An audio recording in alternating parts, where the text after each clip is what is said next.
I think that any good meeting is not only who is on stage, but should be also who is in the audience.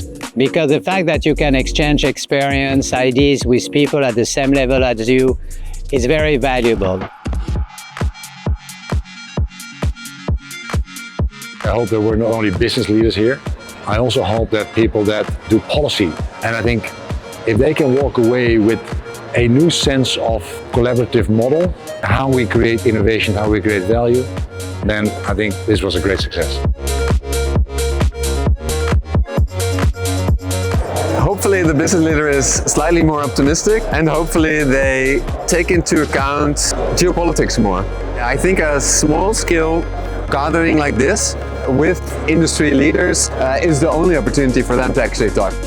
What I love about this gathering here today is to have a discussion with people in the audience, and also afterwards you meet CEOs, you meet co-workers and so on. Continue this in the future because you touched upon something. Yeah, thanks. It's really about making sure that the manufacturing industry as a whole can grow. And so it's really all about how can we learn from each other and how can we grow in the entirety. We need to innovate, we need to be our best selves.